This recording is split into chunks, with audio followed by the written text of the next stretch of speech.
ধর্মপ্রাণ প্রিয় উপাসক উপাসিকা বিন্দু, আজকের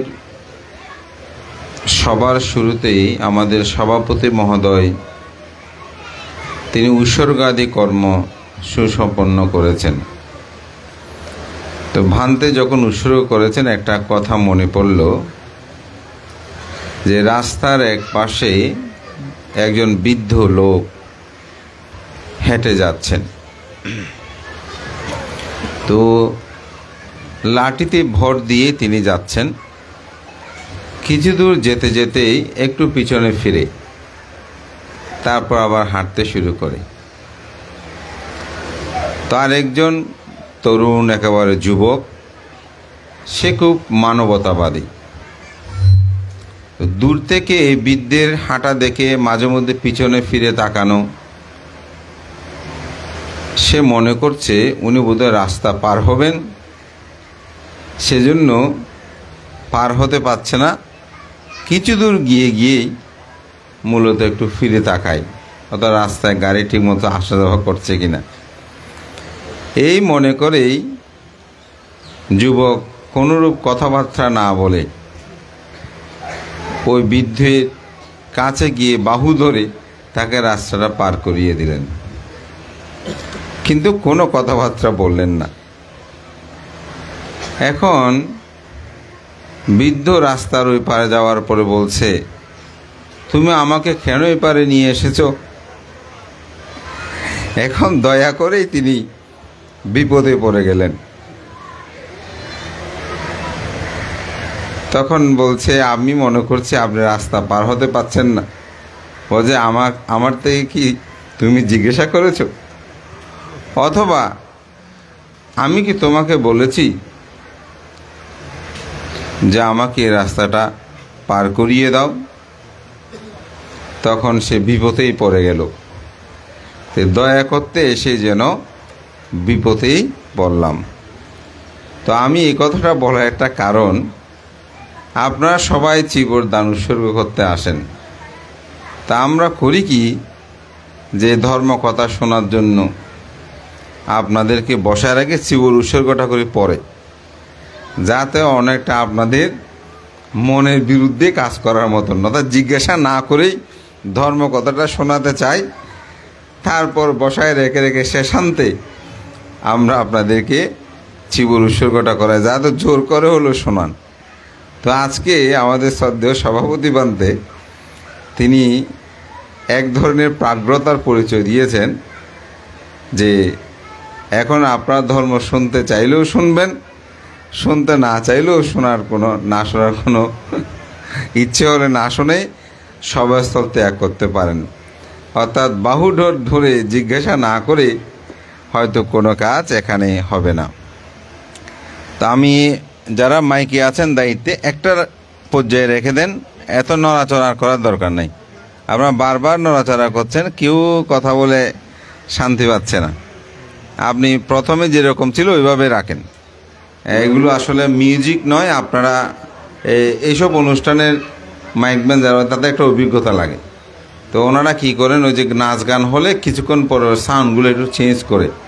তো এটা ধর্মসভা, এখানে এক ধরনের আপনি সাউন্ডে রেখে দেন, বেশি নড়াচড়া করার দরকার নাই। তো আমি যে কথাটা বলছিলাম যে আমাদের মধ্যেও সেরকমভাবে ধর্মটাকে নিজের ইচ্ছাই শ্রবণ করতে হবে। যদি ইচ্ছায় আপনি ধর্মটা শ্রবণ করেন, তাহলে যিনি ধর্ম দেশনা করবেন ভিক্ষু সংঘ, সুতরাং তাদের মধ্যে তার প্রাজ্ঞতার পরিচয়টা হবে এবং দয়াটাও যথার্থ হবে।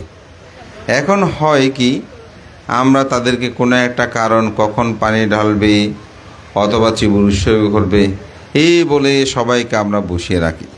তো গত 2 বছর থেকে আমার বিহারেও, শাক্যমণি বিহারেও আমরা মোটামুটি একটা এই পর্যায়ে নিয়ে আসছে। আগে 8টা পর্যন্ত হতো, গত বছর প্রায় 6:30, 7:30, এই বছর 7টায় শেষ করে দিয়েছে। হয়তো আপনাদের জন্য এটা মানে বলছেন মানতে তাড়াতাড়ি বলতে, তাও তো 7টা, এটা কী কথা। তো আমাদের জ্যোতি মিত্রর শিবদানে গতকালকে 8টা পর্যন্ত হয়েছে। সুতরাং ওটা তো চন্দ্রাইশ থানার মফস্বল শহর বলা যায়।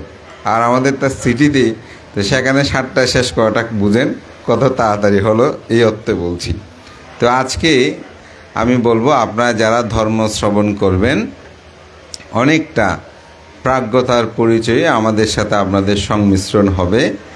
আমরা কেউ জিজ্ঞাসা না করে আপনাদেরকে বাহুডুরের রাস্তাটা পার করিয়ে দিব না। জিজ্ঞাসা করব ধর্ম শ্রবণ করবেন কিনা। যদি শ্রবণ করেন তবে আমরা ধর্ম কথা বলবো।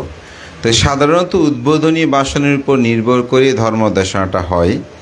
আমি সেই প্রেক্ষাপটে গিয়ে আমার ধর্মদেশনাটা আমি উপস্থাপনা করছি। ধর্মপ্রাণ প্রিয় উপাসক উপাসিকা বিন্দু, মহাকারণিক তথাগত বুদ্ধ যখন সিদ্ধার্থ জীবনে তিনি 4টি নিমিত্ত দর্শন করেছে আমরা বলি। মূলত বুদ্ধের কাছে সংবেগ উৎপন্ন হয়েছিল 3টি নিমিত্ত দেখে, 3টি কারণ দেখে। প্রথম কারণ, তিনি জরাগ্রস্ত ব্যক্তি দেখেছেন। জরা মানে বয়বৃদ্ধ হলে যেমন হয়, যেটার মধ্যে কারো কোনো হাত নাই। পৃথিবীতে প্রত্যেকটি মানুষ যদি বেঁচে থাকেন 70, 80, 100 বছর হলে তাকে জরায় আক্রান্ত করবে। আমাদের সামনে বসা আছে, আমার পাশে বসা আছে, ওনাদেরকে জরায় আক্রান্ত করেছে, আমাদেরকেও আক্রমণ করছে। পরিবর্তন হচ্ছে আমরা। এই জরা ব্যক্তি দেখেই তথাগত বুদ্ধের সিদ্ধার্থ জীবনে তিনি সংবেগ উৎপন্ন হয়েছিল, আমি এরকম হব। দ্বিতীয় যেটা, সেটা হচ্ছে কি, তিনি একজন রোগী দেখলেন, অসুস্থ ব্যক্তি। এই অসুস্থ ব্যক্তির তার ক্রন্দন কাতরতা দেখে সিদ্ধার্থ চিন্তা করলেন আমারও এরকম হবে। এখানে আরও অনেক প্রেক্ষাপট আছে, আমি সংক্ষেপে বলছি বিষয়টা। তৃতীয়ত তিনি দেখলেন 4টা লোক একজনকে ভার করে নিয়ে যাচ্ছে, পিছনে কিছু মানুষ ক্রন্দন করছে, বিবিধ শব্দ করছে। তাদেরকে দেখে জিজ্ঞাসা করছেন এটা কে? বলে যেটা মৃত ব্যক্তি। ও, মানুষ এরকম মৃত্যুবরণ করে, এটা কি আসলে কেন হয়? তো কিছুদিন আগে আমার একজন পরিচিত শিক্ষক, তিনি আমাকে ফাং করতে এসেছিলেন একটা বিহারের। তিনি আমাকে বলছেন, ভান্তে, এই যে আপনারা ধর্ম ব্যাখ্যা বা বুদ্ধের জীবন দর্শনেও দেখি যে তিনি 29 বছর বয়সে জরাগ্রস্ত ব্যক্তি দেখেছেন, ব্যাধিগ্রস্ত রোগী দেখেছেন এবং মৃত ব্যক্তি দেখেছেন। তো 29 বছর বয়স পর্যন্ত কি মানুষ এরকম দেখে নাই? এটা কেমন কথা? এটা কি সম্ভব? তো আমাদের আধুনিক এই যুগে আমাদের ছেলে মেয়েগুলো স্বাভাবিকভাবে এরকম প্রশ্ন করবে। তবে আমি তাদেরকে 2টি পয়েন্ট বলবো। একটা হচ্ছে আজকের যে সোশ্যাল মিডিয়ায় এখানে বসে 1 মিনিটেই আপনি সমগ্র বিশ্বের খবর পেয়ে যান। আমার চাঁদগাঁও মাঝে মধ্যে ঘটনা ঘটা আমি জানি না, আমাকে ফোন করে বলে, বান্ত অমুক পাশে নাকি একটা বাসা চুরি হয়েছে, একদম আমার বিহারের পাশে। তাই বললাম কই? বলতে বান্ত এইমাত্র আমি ফেসবুকে দেখলাম, আপনাকে ফোন দিয়েছি। অথচ আমার বিহারের সাথে একেবারে লাগানো। তাহলে আমি জানি না ফেসবুকে দিয়েছে সাদা। তাহলে দেখেন কোথা থেকে বলছে? চট্টগ্রামে, আরেকটা স্থান থেকে। তাহলে কত ফাস্ট আমরা। তো তখন তো এগুলো ছিল না। আর দ্বিতীয় যেটা, রাজ পরিবার, রাজশক্তি, এটা কেমন আপনারা বর্তমান প্রেক্ষাপট বুঝতে পারবেন যে যখন ক্ষমতায় মানুষ থাকে তখন মানুষ কেমন হয়। যেমন একজন মন্ত্রী মিনিস্টার যখন এখানে আসবেন বলেন, তখন রাস্তাঘাটগুলো কেমন হয়। আমাদের শহর তৈরিগুলোতে আমরা দেখি যখন কোনো রাষ্ট্রপ্রধান এই রাস্তা দিয়ে যাবে বলে দেখে রং টং করে একেবারে সুন্দর, কি মানুষ বুঝতে পারে কেন হচ্ছে, মানে মনে হচ্ছে এটা যেন ধবধবেই সবসময় সাদা থাকে, ভালো থাকে, এই ধরনের।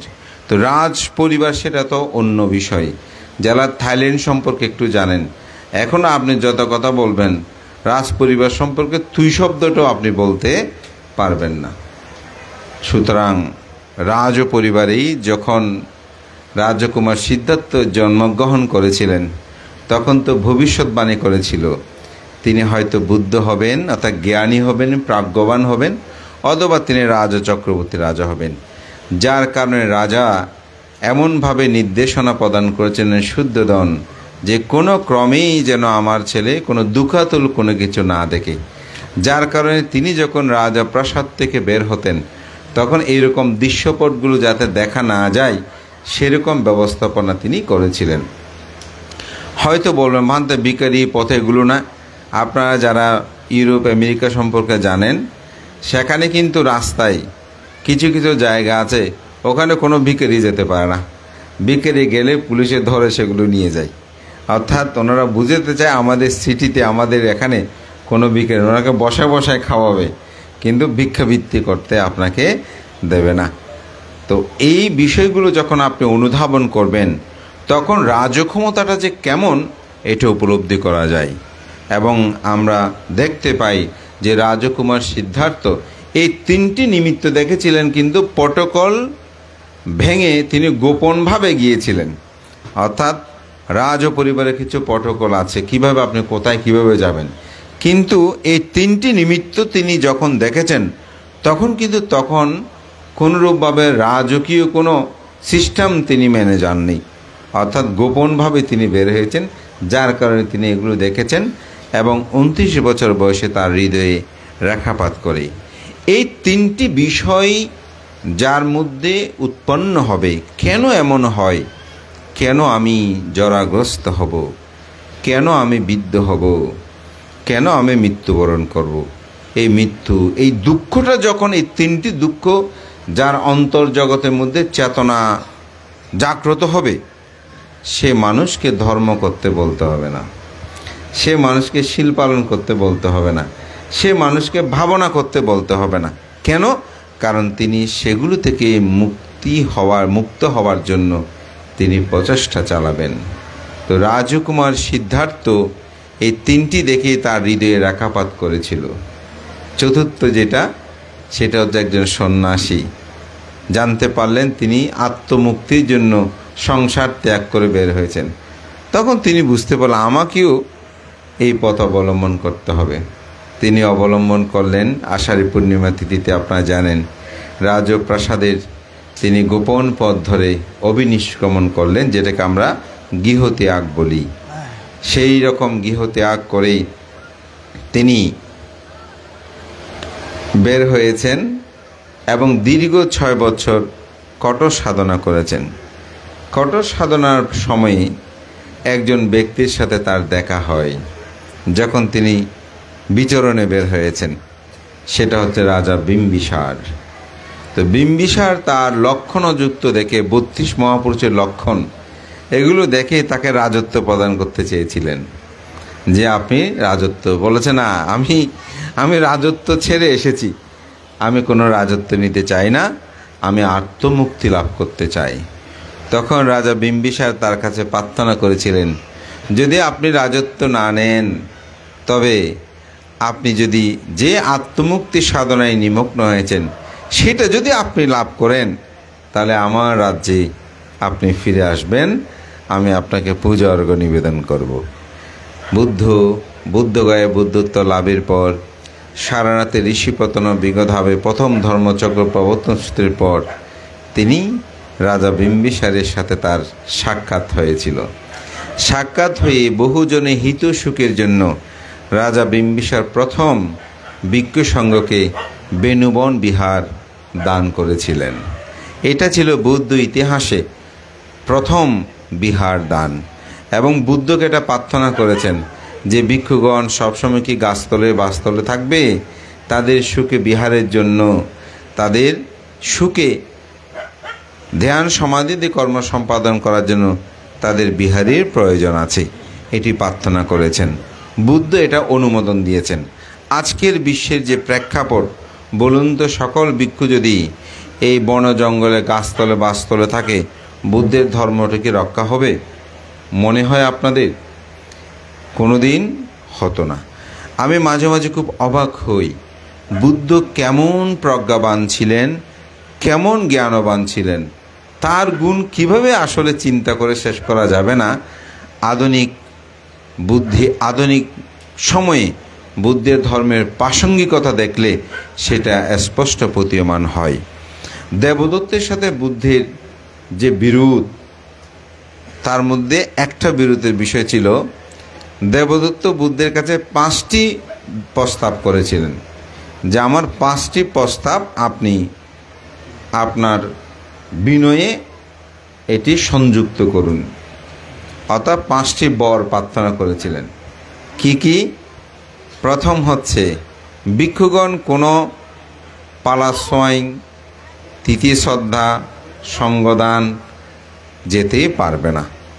ওনারা আজীবন পিণ্ডচারণ করে জীবনযাপন করতে হবে। ভিক্ষুরা কখনো মাংসাদি ভোজন করতে পারবে না।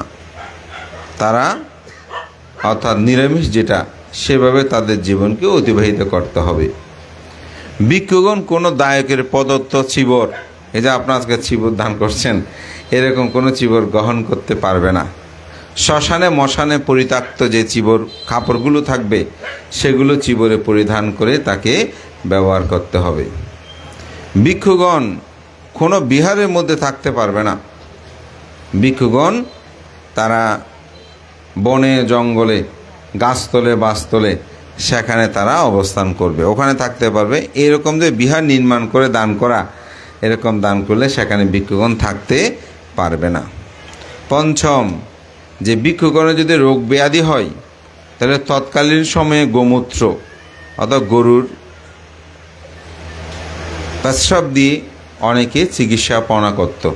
এইভাবে ভিক্ষুরা ওনাদেরকে বেঁচে থাকতে হবে। কোনো রোগ এরকম আজকে যে আধুনিক চিকিৎসা, এগুলো করা যাবে না। তখনও কিছু চিকিৎসা ছিল, ওইগুলো করা যাবে না। এই 5টি সত্য দিয়েছিলেন। আপনারাই বলুন তো, এগুলো যদি বুদ্ধ ভিক্ষুদের বাধ্যতামূলকভাবে দিতেন, এখানে কোনো ভিক্ষুকে থাকতো? কোনো কুলপুত্র থাকতো? আপনাদের ছেলে মেয়েদেরকে কোনোদিন ভিক্ষু করাতেন? ভিক্ষুদের বলতে এটা কি কথা, বিজ্ঞানের সাথে তো মিল নাই, আমরা তো এমনি মরে যেতাম চিকিৎসাপনা না হলে। বর্তমান যে অবস্থা, থাকতো বেঁচে। কিন্তু বুদ্ধ বলছেন, না দেবদত্ত, তোমার এই প্রস্তাব গ্রহণীয় নয়। যদিও ধূতঙ্গ 13 প্রকার ধূতঙ্গশীলে এগুলো আবার সংযুক্ত আছে একজন মানুষকে কি করতে, আরও অতি বিনিয়োগ করতে। এটাকে বলা হয় ঐচ্ছিক। অর্থাৎ যে বিষয়গুলো আপনি নিলেও নিতে পারেন, না নিলেও না নিতে পারেন, কোনো সমস্যা নেই, জেনারেল নয়। তো এরকম ধূতঙ্গশীলে এগুলো বুদ্ধ সংযুক্ত আছে। কিন্তু আপনি সাধারণগতভাবে কোনো ভিক্ষুর ক্ষেত্রে এগুলো বুদ্ধ প্রযোজ্য নয়, বুদ্ধ এগুলো গ্রহণ করে নাই। তাহলে দেখা যায় যে বিহারটা আসলে কেন প্রয়োজন। এই বিহার বুদ্ধ দান গ্রহণ করেছিলেন এবং বেনুবন বিহার। পরবর্তী সময়ে একটা খুব সুন্দর ঘটনা, সেটা হচ্ছে অনাথ প্রেমিক সৃষ্টি। একদিন তিনি বন্ধুর বাড়িতে বেড়াতে গিয়েছেন।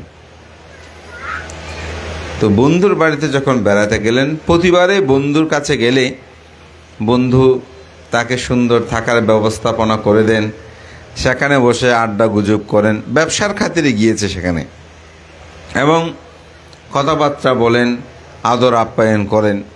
কিন্তু এবার দেখা গেল শুধু ব্যবস্থাপনা ঠিকমতো করেছে, কিন্তু বন্ধুর সাথে কথা বলার সময় নাই তার বন্ধুর, সে খুব ব্যতিব্যস্ত।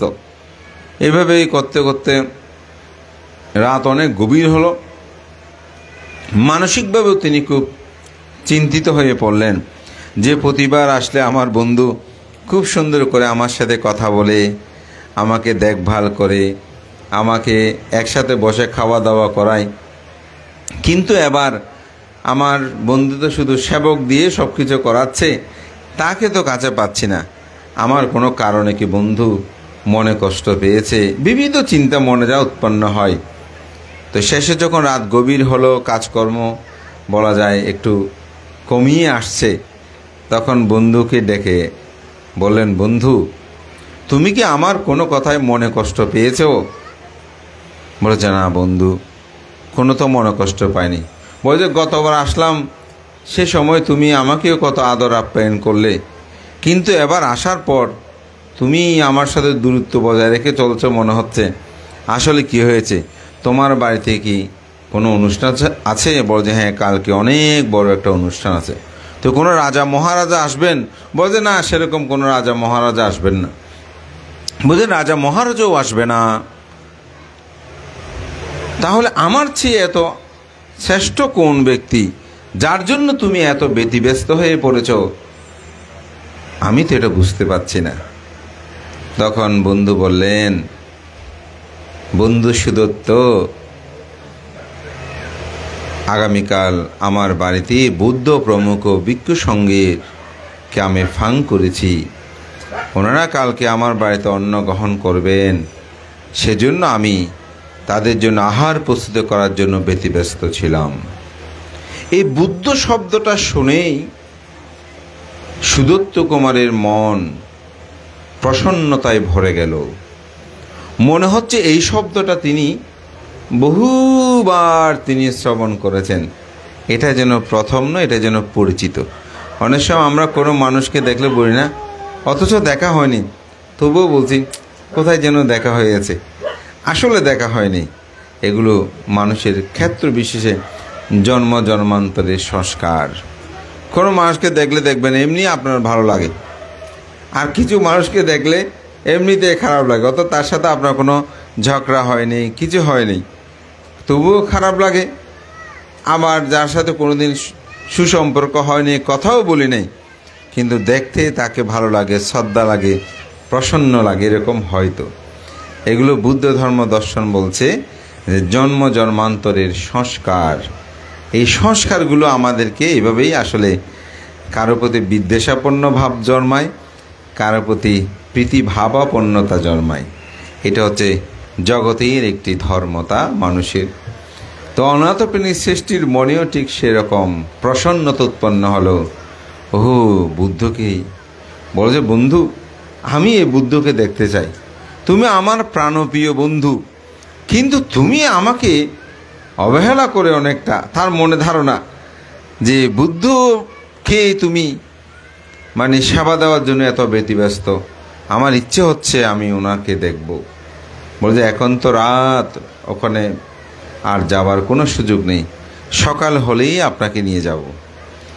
তখন সে সারা রাত জাগরিত থাকলো, অর্থাৎ ঘুম আসে নাই, কখন তিনি বুদ্ধকে দেখবেন। যে বুদ্ধির প্রেমে আমার বন্ধু আমাকে পর্যন্ত সময় দিচ্ছে না, এরকম বিবিধ চিন্তা করে প্রসন্নতায় তিনি সময় কাটাতে শুরু করলেন। যখন ভোর হলো তখন বলতে চলো ভিক্ষু সঙ্গীকে আগু বাড়িয়ে নিয়ে আসি। যেমন এখানেও এরকম আছে, আপনারা যখন ভান্তেদেরকে ফাং করেন, সোয়িং নিয়ে এসে বুদ্ধকে সোয়িং তুলে বা পিণ্ড তোলার পরে প্রার্থনা ভান্তে আমরা প্রস্তুত হয়েছি, আপনাদেরকে আগু বাড়িয়ে নিতে এসেছি, এরকম করে তো নিয়ে যান না। তো এরকম করে নিতে গিয়েছেন। যখনই সেখানে প্রবেশ করছেন, বুদ্ধের সামনে আসলেন ওই দুই বন্ধু একসাথে। তখন বুদ্ধ বললেন, হে সুদত্ত কুমার, তুমি কি এসেছো? সে আরও অবাক হলেন যে আমার নাম বুদ্ধ কিভাবে জানেন, বুদ্ধের সাথে তো আমার কখনো দেখা হয়নি। তিনি আরও প্রসন্ন হয়ে পড়লেন এবং বুদ্ধ সেখানে সুদত্ত কুমারকে ধর্মকথায় উত্থাপন করে ধর্মদান করলেন।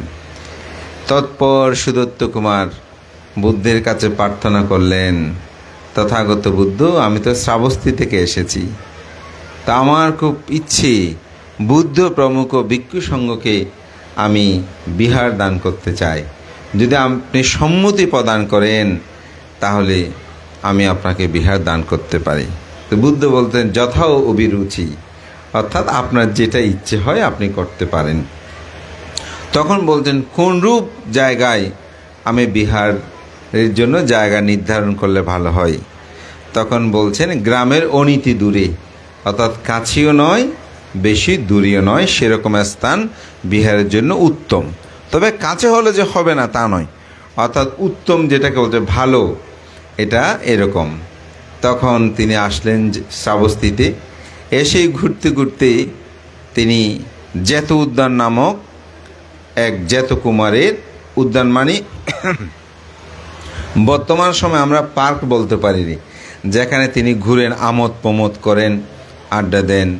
যেমন অনেক বড় বড় যারা শিল্পপতি, কুটিপতি, তাদের কিন্তু এই ধরনের অনেক বাড়ি আছে।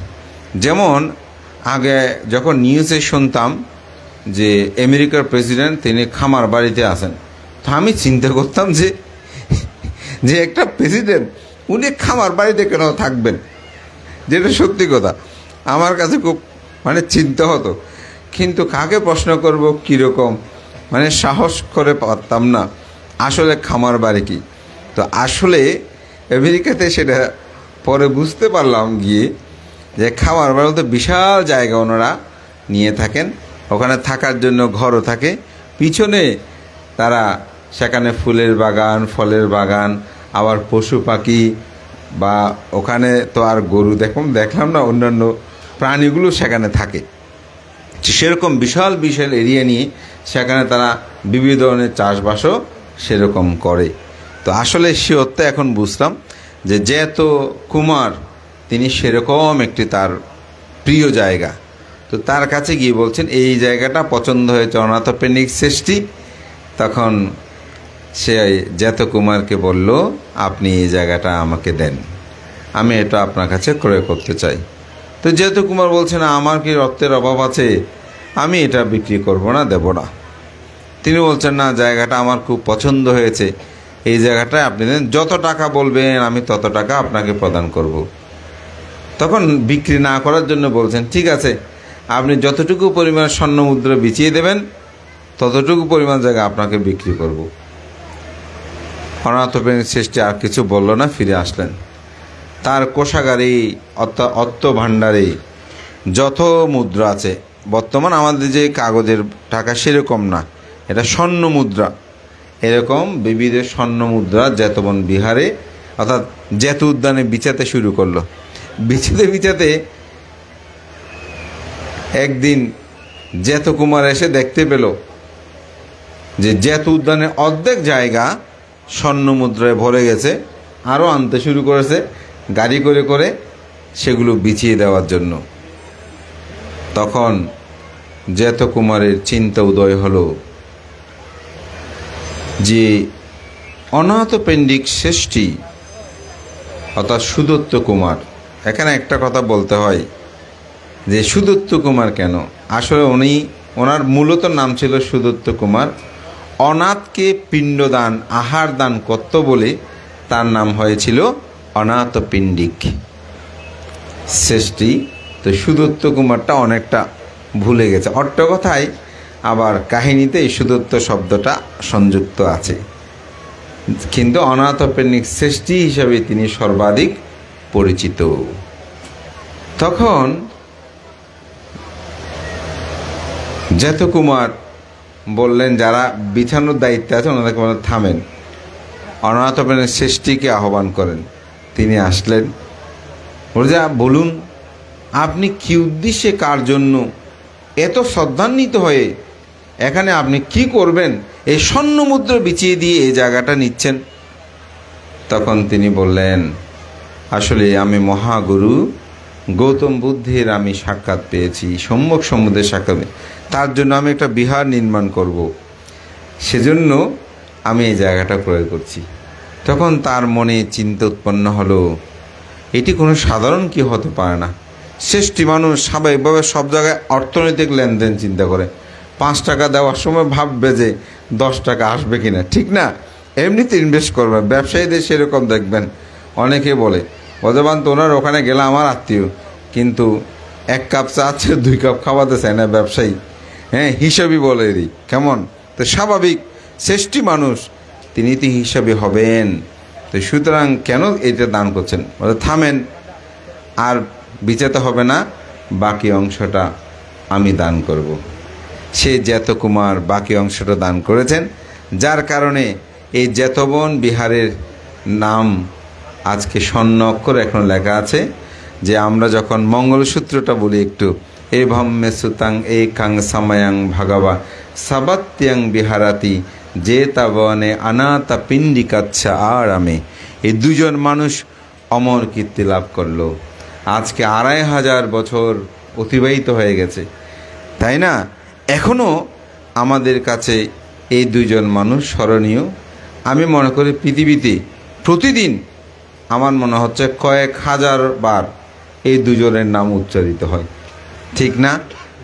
আরও বেশি হতে পারে যদি দায়িত্বে হিসাব করে সূত্রপাঠ করার সময় আমরা তাদের কথাটা বলি যে অনাথ প্রেমিক সৃষ্টি কর্তৃক এই জাতবন বিহার নির্মিত, সেখানে বুদ্ধ অবস্থান করেছেন। সুতরাং বিহার দানের যে ফল আনিশংস, এটাকে আমরা প্রত্যক্ষ করছি। ইহজীবনে এটা দেখা যায় যে তারা কিভাবে স্মরণীয় হয়ে আছেন। তাই বিহার আসলে এটা আমাদের প্রয়োজন। ভিক্ষু সঙ্গের সুখে অবস্থান করার জন্য বর্তমান স্বধর্ম প্রচার প্রসারে বিকাশে যদি বিহার না থাকে তাহলে ধর্ম রক্ষা করা সম্ভব হবে না। আমাদের জ্যোতিমিত্র কথায় বুঝতে পারলাম এই অত্র অঞ্চলে আরও অনেক বৌদ্ধ ছিল, তারা চলে যাওয়ার কারণটা ছিল বিহার না থাকা। আমার যেটা ধারণা, বক্তব্যের থেকে যেটা উপলব্ধি করছি, বিহারটা প্রতিষ্ঠিত হয়েছে বলে আজকে এখন 40 পরিবার তারা আর যাওয়ার চিন্তা করছে না যে আমাদের বিহার আছে, ভান্তে আছে। সুতরাং এই বিহারটা খুবই প্রয়োজন, এটা গুরুত্ববহ। তবে 96 কি 93 সালে প্রতিষ্ঠিত বিহার হিসাবে একেবারে যে কিছু হয়নি তা না। বিহারের প্রাচীন অবকাঠামো আমার কাছে ভালো লাগে, যেটা সত্যি কথা। কারণ তখনকার ডিজাইনগুলো একটু আলাদা, ঐতিহ্য আমরা যারা ধারণ করি, চিন্তা করি। তো আমি মনে করি বর্তমান প্রেক্ষাপটে প্রায় বিহার নান্দনিক, হয়তো আপনারা সেই নান্দনিক বিহারের জন্য চিন্তা করছেন, এটা ভালো দিক। তবে তখন যারা এই কাজটা করেছে খুব ভালো করেছেন, এবং আমি যেটা উপলব্ধি করলাম আপনাদের প্রক্রিয়াধীন ছিল, হয়তো কোনো কারণে বাঁধা পড়েছে। সুতরাং এখানে মাথাটা ফাটারও কিছু নাই, আমি মনে করি আপনাদের কপালের ফাটাতেও কিছু নাই, কারণ আপনাদের চলমানতা প্রক্রিয়া আছে, এবং সেটাকে শুধু সমন্বয় সাধনের মাধ্যমে আমি মনে করি একটি বিহার নির্মাণ করা সম্ভব হবে। তো সবাইকে আহ্বান করব, অনাথ প্রেমিক সৃষ্টি সেখানে কত দান করেছিলেন জানেন? যখন স্বর্ণ মুদ্রাটা বিছিয়ে দিয়েছেন তখন সেটার পরিমাণ ছিল 18 কোটি স্বর্ণ মুদ্রা বিছিয়ে দিয়েছেন। এটা নির্মাণ সহ উৎসর্গ করতে 54 কোটি স্বর্ণ মুদ্রা ব্যয় করেছিলেন যেতবন বিহার নির্মাণ এবং উৎসর্গ আদি কর্ম সম্পাদন করতে। তো শুধু কি অনাথ প্রেমিক সৃষ্টি, বিশাখার কথা যে একটু বলতে হয় না? তো বিশাখা একদিন বিহারে গিয়েছেন। তো বিহারের মধ্যে তার একটা মহালতা প্রসাদ ছিল, যেটা স্বর্ণ অলঙ্কার। এই স্বর্ণ অলঙ্কারটি তিনি খুলে রেখে বুদ্ধের ধর্মকথা শুনছেন। কারণ স্বর্ণ অলঙ্কার দিয়ে, অর্থাৎ সুন্দরে আবৃত হয়ে বসনাদির মাধ্যমে ধর্মশ্রবণ বিধিও নয়, যার কারণে তিনি সেগুলো খুলে রেখে বুদ্ধের ধর্মকথা শুনছিলেন। তো ধর্মকথা যখন শেষ হয় তিনি চলে আসছেন। অর্ধেক এসে মনে পড়ল তার মহালতা প্রসাদনটা তিনি আনেন নাই। তখন তার এক সেবিকাকে বলছে, আমি তো মহালতা প্রসাদনটা ফেলে এসেছি, এটা একটু নিয়ে আসো। ইতিমধ্যেই ধর্মসভা থেকে যখন সবাই চলে গেল, বুদ্ধ দেখলেন যে মহালতা প্রসাদনটা বিহারের এক পাশে পড়ে আছে। তো বলছে, আনন্দ, এটা এই মহালতা প্রসাদনটা বিশাখার, যেহেতু এটা একটা মাত্র, তখন জগতে বেশি ছিল, মল্লিকা দেবী সব ওদের সম্ভবত 3 জনের মধ্যে ছিল, তখন বুঝতে পারছে এটা বিশাখারই। তখন আনন্দস্তবীর সেটা নিজে নিয়ে এক জায়গায় রেখে দিলেন, অর্থাৎ নিরাপদ স্থানে। দাসী এসে জিজ্ঞাসা করছে, আনন্দভান্তে, আমাদের মাতা বিশাখার মহালতা প্রসাদনটাকে আপনি দেখেছেন? বলছে, হ্যাঁ, এটা কেউ নিয়ে যাবে মনে করে আমি গচ্ছিত করে রেখেছি এখানে। বলে, ঠিক আছে, আমি এটা এখন গ্রহণ করব না, আমি একটু আসি বলে তিনি চলে গেলেন। দেখেন, পণ্ডিতের সাথে, জ্ঞানী লোকের সাথে থাকলে মানুষ কেমন জ্ঞানী হয়। তিনি গিয়ে বিশাখা মাতাকে বলছেন, স্বর্ণটা পেয়েছি, কিন্তু বুদ্ধপুত্র আনন্দস্তবীর এটি তিনি নিজে গচ্ছিত করে রেখেছেন। তখন বিশাখা বলছে, তো তুমি নিয়ে আসনি? বলে যে, না, যেহেতু তিনি স্পর্শ করেছেন সেজন্য আমি নিয়ে আসিনি। বলছে, হ্যাঁ, খুব ভালো করেছ। তখন তিনি সব আবার ফিরে আসলেন, এসে বলছেন, ভান্তি, এটা যেহেতু আপনি স্পর্শ করেছেন, সুতরাং আপনি এই মহালতার প্রসাদনটা আমি আর গ্রহণ করব না, এটি আপনাকে আমি দান করছি। তখন আনন্দস্থ বলছে, ভিক্ষুদের তো স্বর্ণ অলঙ্কার গ্রহণ করা বিধিও নয়, নিয়ম নয়, সুতরাং এটা আমি গ্রহণ করতে পারবো না।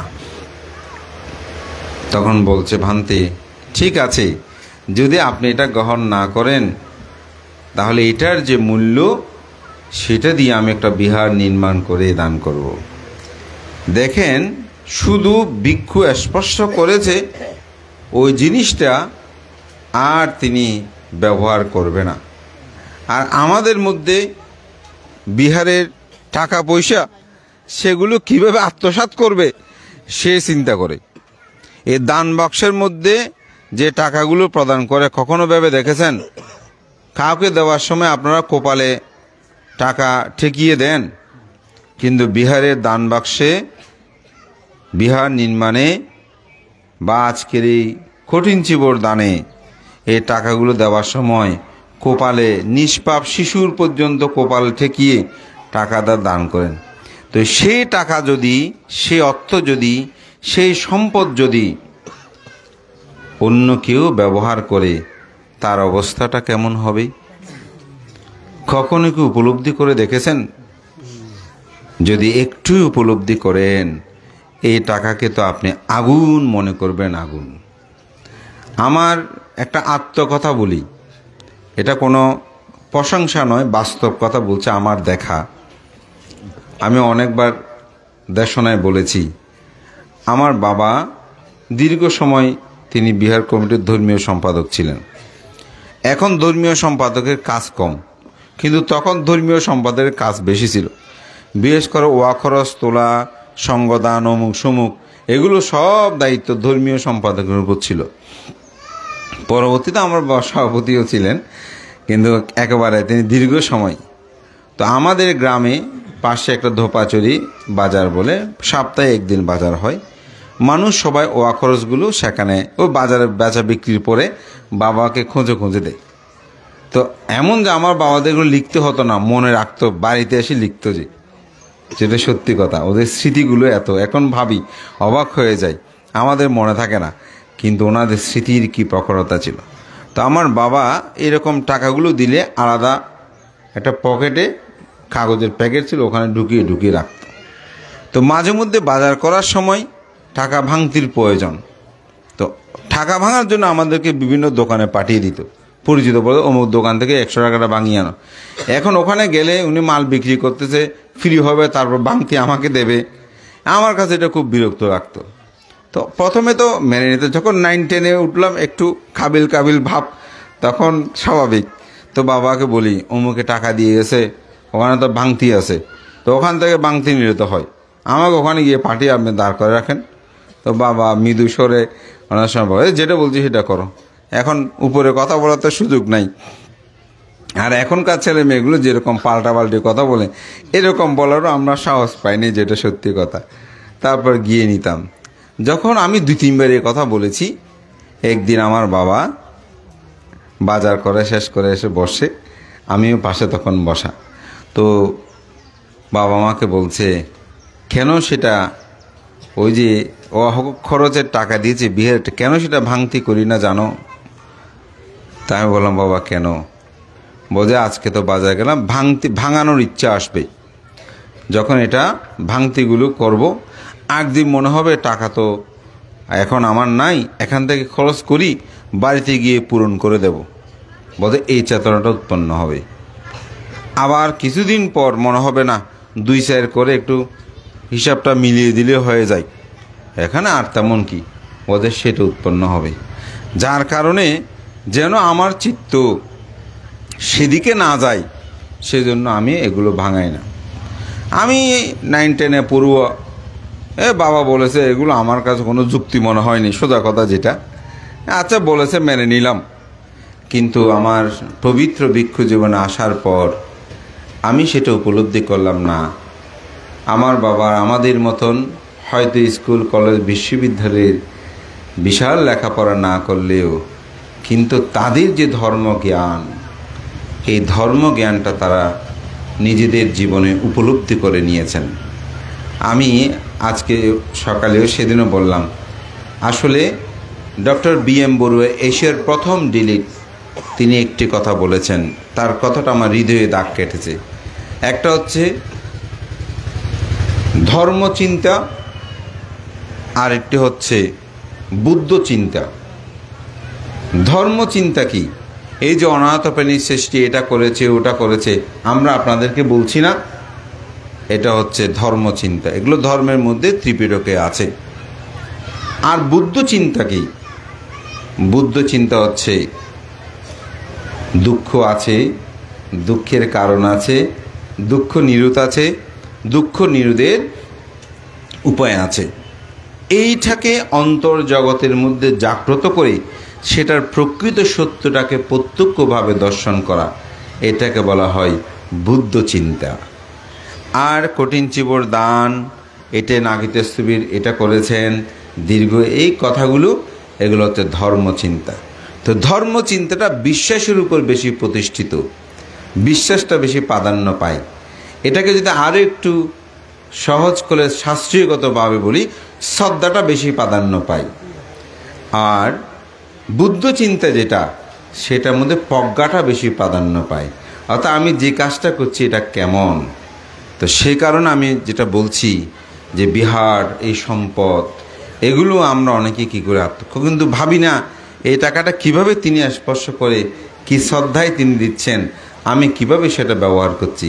তাই একটি বিহার যদি আমি বলবো, যেন এই সম্পদগুলোকে আমরা হরণ না করি, এই সম্পদগুলো যেন আমরা কোনো কারণে নষ্ট না করি।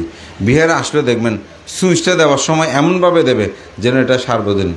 নিষেধ করলে বলে যে আমাদের তো সমস্যা বেশি, সবসময় বিভিন্ন মানুষজন আসা যাওয়া করে, নিষেধ করে বলছে না অসুবিধে কি, ঠিক করলে আমরা করে দেব। অথচ 10 জনের সম্পদ সেগুলো নষ্ট হচ্ছে না। এই বিষয়টা আমাদের সজাগ দৃষ্টি রাখা দরকার। তো যে কথাটা বলছিলাম যে বিশাখা তিনি বলছে না এটা আমি গ্রহণ করব না, তখন 9 কোটি তার মুদ্রা, ওই স্বর্ণ অলঙ্কারের নাম ছিল। তো 9 কোটি স্বর্ণ মুদ্রা ব্যয় করে বিশাখা পূর্বারাম বিহার নির্মাণ করেন এবং উৎসর্গ সহ এটা 18 কোটি স্বর্ণ মুদ্রা ব্যয় করে বিশাখা পূর্বারাম বিহার দান করেছিলেন। তা আমরা হয়তো বিশাখা অনাথ প্রেমীর শ্রেষ্ঠী নয়, কিন্তু আমরা তো সেরকম না হলেও পারি না। আমরা যেন পুণ্যকর্ম সম্পাদন করতে, আমাদের সাধ্য অনুসারে দান করতে অবশ্যই পারি। তা আমি বলবো আজকে যে এখানে অবশ্যই এই বিহারটা প্রয়োজন। কেন একটা বিহার যদি থাকে, এটি আমাদেরকে অনেক কিছু বহন করে। কীরকম? একটা মানুষ যদি বেড়াতে আসে, চলেন একটু বিহারে যাই, আমাদের বিহারটা দেখিয়ে আনি। মনটা খারাপ, ঘরে ঝগড়া হয়েছে উপাসিকার সাথে বা উপাসকের সাথে, যাক একটু বিহারে যাই। বিহারে গিয়ে বুদ্ধের সামনে গেলে মনটা ভালো হয়, বান্তের সাথে এই সেই ধর্মীয় আলাপ করলে মনটা প্রসন্ন হয়। একটি বিহার আমাদের সবাইকে একতাবদ্ধ করে। আজকে দেখেন সবাই একসাথে হয়েছেন। যদি বিহার না থাকতো কোনো আয়োজন, এখানে অনেক মানুষকে আমি চিনি, তারা অনেকে রামও বিভিন্ন জায়গায় এসেছেন। আমার মনে হচ্ছে কঠিন চিবর দান সেই জন্য এসেছেন। এমনি নিমন্ত্রণ করলে আত্মীয় স্বজন ছাড়া তারা আসতো না, কিন্তু অনেকেই আজকে হয়তো আত্মীয় স্বজন নয়, তবুও কঠিন চিবর দান এই উপলক্ষ করে এসেছেন। আমাদের শ্রদ্ধাবতী উপাসিকা সুমি বুড়া রিকসন, ওনারা বলছেন না এই বিহারে আমরা কঠিন চিবর দান করব। ওনাদের জানতে পারলাম এখানে এসে, ওনাদের বাড়ি অন্য জায়গায়, কিন্তু এখানে এসে, তাহলে বিহারটা যদি না থাকতো এটি কোনোদিন সম্ভব হতো না। একজন সরকারি প্রতিনিধি আসছেন, একজন চেয়ারম্যান, উপজেলা চেয়ারম্যান, এমপি, মিনিস্টার আসছেন, কোথায় যাবেন? তিনি এসে প্রথমে যোগাযোগটা করেন বিহারে, যে বিহারের অধ্যক্ষ ভান থেকে মুখ্য বলেন আপনার কোনো একটা অসুবিধা হয়েছে, একজন ভিক্ষু সেখানে দাঁড়ালে সেটার অনেক সমাধান। আমাদের প্রজ্ঞানন্দ সে অনেক কাজ করেছেন ভিতরে ভিতরে। আমরা হয়তো ধর্ম দর্শনা করে বিভিন্ন ক্ষেত্রে কাজ করি, কিন্তু তিনি বিশেষ করে কক্সবাজার অঞ্চলে তার অসাধারণ, কিন্তু সে একটা সেরকম রামু সীমা বেহের মতো একটা কেন্দ্রীয় বেহেরে ছিলেন। আমাদের পরম শ্রদ্ধে 21শে পদকপ্রাপ্ত প্রাতঃস্মরণীয় পুণ্যপুরুষ শ্রদ্ধে সত্যপ্রিয় ভান্তের ছায়াতলে ছিলেন। সেখানে থেকে তার দক্ষতা, সাহসিকতা সেগুলো তিনি অর্জন করেছেন। সেটা একটি আইডেন্টি তিনি বহন করে চলেন। আজকে তিনি কাজ করছেন, সেজন্য বিহারের গুরুত্বটা কিন্তু কম নয়। এবং আমি মনে করছি যে এই গ্রামের উপর চাপিয়ে দিয়ে আমাদের যার যার স্ব অবস্থান থেকে এটি কাজ করা দরকার। আপনি কাউকে পিছিয়ে রাখলে আপনি কষ্ট পাবেন। সবাইকে একসাথে নিয়ে সামনে এগিয়ে আমাদেরকে চলতে হবে। সেজন্য বিহার দান সর্বদান সমন্বিত হয়। আমরা বলছি কঠিন জীবর দান শ্রেষ্ঠ দান। তো আজকে এখানে একটি বস্ত্রাদি দান এই শব্দটা নিয়ে আমি একটু বলতে চাই। আপনাদের শুধু নয়, আমরা যারা ভিক্ষু সংঘ আছি এই শব্দটা ব্যবহার করে তাদের উদ্দেশ্যেও আমি একটু বলতে চাই।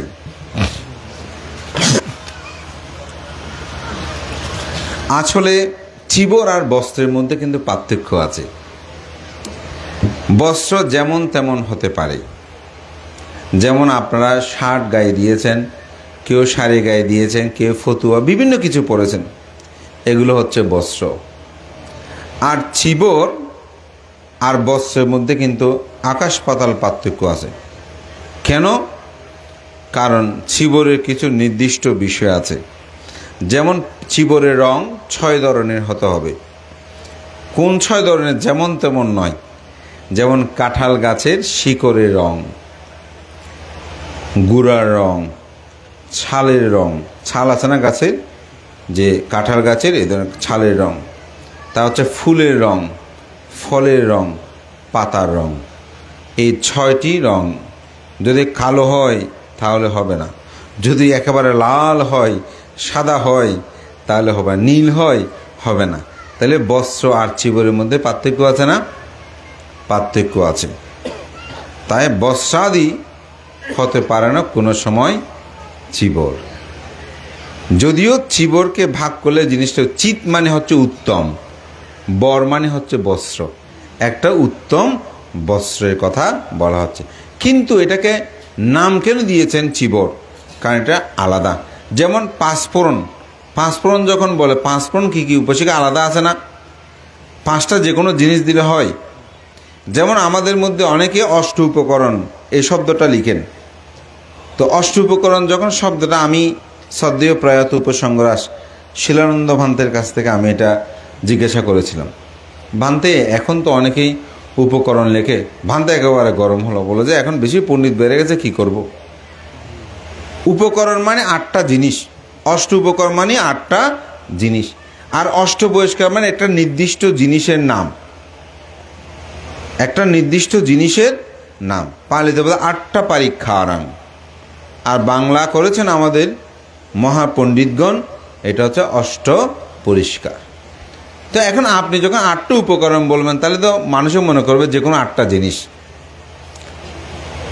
যেমন আমাদের একজন ভান্তে, উনি প্রয়াত হয়েছেন, উনি একটা পোস্টার বের করেছেন, ওখানে লিখেছেন যে শুভ বুদ্ধ পূর্ণিমা, সিদ্ধার্থের বুদ্ধের জন্ম, বুদ্ধত্ব লাভ এবং বুদ্ধের মৃত্যু। এই কথাটা উনি, আমি পোস্টারটা দেখেই আমিও বান্ধেকে ফোন দিলাম, আমি বান্ধে আপনি এটা কী করলেন? বলে যে কী? আমি তো বান্ধা আপনি তো পোস্টারে লিখলেন, আমার চাঁদগাঁও তো লাগাতে গেছে, ওখানে দেখছি আমি। তো উনি লিখলেন যে বুদ্ধের মৃত্যু। আমি তো বান্ধব মৃত্যু এটা কেমন করা? তো আমাকে বলছে, হতো বা তুমি শিক্ষিত মানুষ বুঝো না, MA BA ফরদে, হ্যাঁ ওদের এখনও নাই যে ফরিনির্বাণ বুঝে না, তো বুদ্ধ মৃত্যু বুঝি পারলে বলি এরকম। আমি বললাম বানতে না, আমি পরিনির্বাণটা লিখব, উনি জিজ্ঞাসা করবে পরিনির্বাণটা কি, তখন আমি ওনাকে বুঝিয়ে দেব, তখন দেখবেন আমার ধর্মটা কি তিনি জানবেন। যেমন সওয়াব কি আপনারা জানেন? অবশ্যই জানেন। সওয়াব কাকে বলে, সুন্নত কাকে বলে, এই শব্দগুলো আমরা এখন অনেকে জানি। তারা সেগুলো ব্যবহার করে আমরা অর্থগুলো খুঁজে নিয়েছি, আমাদেরও অর্থগুলো তারা খুঁজে নিয়েছেন।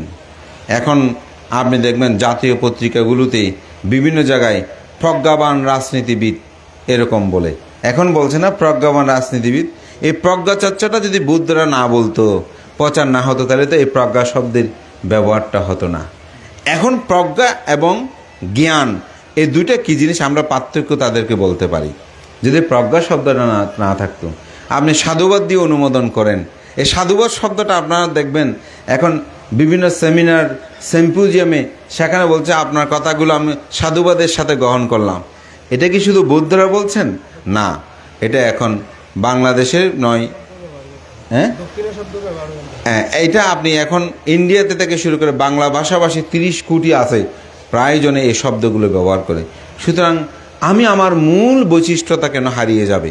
এবং আমাদের ছেলে মেয়েগুলো ওরাও তখন জানতে চাইবে মা পরিনির্বাণটা কি। তখন আপনি বুঝাবেন মৃত্যু মানে তিনি বারবার জন্মগ্রহণ করে, আর পরিনির্বাণ মানে তিনি আর পুনর্বার জন্মগ্রহণ করে না। তাহলে দুটার মধ্যে পার্থক্য হয়। তাহলে নির্বাণটা তিনি জানতে পেরেছেন। এই নির্বাণটা জানতে পেরে তার মধ্যে একটা সংস্কার উৎপন্ন হবে। ও নির্বাণটা কি? গতকালকে আমার বিহারে একজন হিন্দু ভদ্রলোক একটা চিবর দান করতে এসেছেন।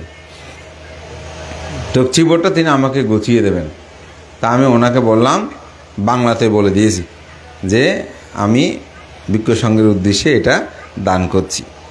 এই দানের প্রভাবে ওনাকে বলতেছি আমার দুঃখ ভয় অন্তরায় রোগ ব্যাধি সব দূরীভূত হোক।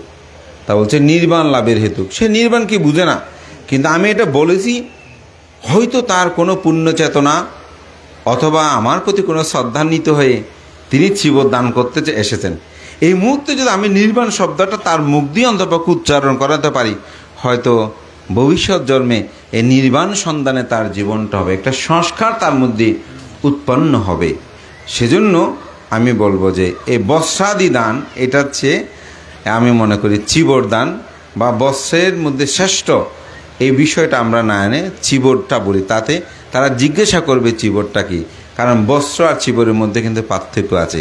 এবং অষ্ট উপকরণ শব্দগুলো ব্যবহার না করে আমরা যেন অষ্ট পরিষ্কার ব্যবহার, তখন জিজ্ঞাসা অষ্ট পরিষ্কারটা কি, তখন আমরা বুঝাবো ভিক্ষুদের ব্যবহার্য যে দ্রব্যগুলো থাকে, যেখানে সেবক তাকে গায়ে চিবর পরিধান করে, এগুলো নিয়ে সেবক, খুর, কটিবন্ধনী, জল ছাঁকনি, তারপর সুই সুতা, এগুলো যখন থাকে এটাকে বলা হয় অষ্ট পরিষ্কার।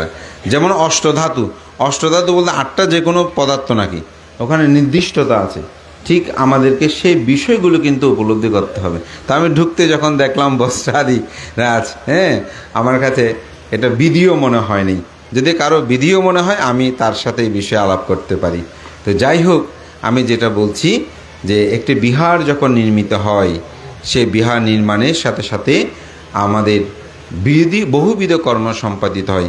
যেমন আছে কঠিন চিবর দান। তো কঠিন চিবর দানটা আসলে কি?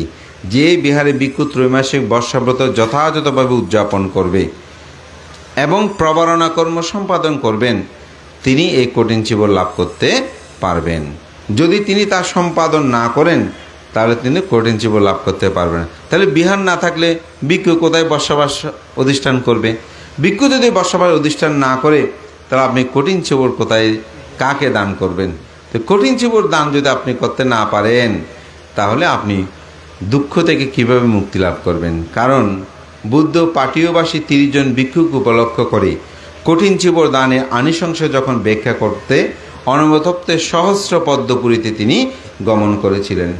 সেখানে 500 অরহৎ ভিক্ষু, এগুলো সর্ববিজ্ঞ সাধারণ কোনো মানুষ বা ভিক্ষু নয়।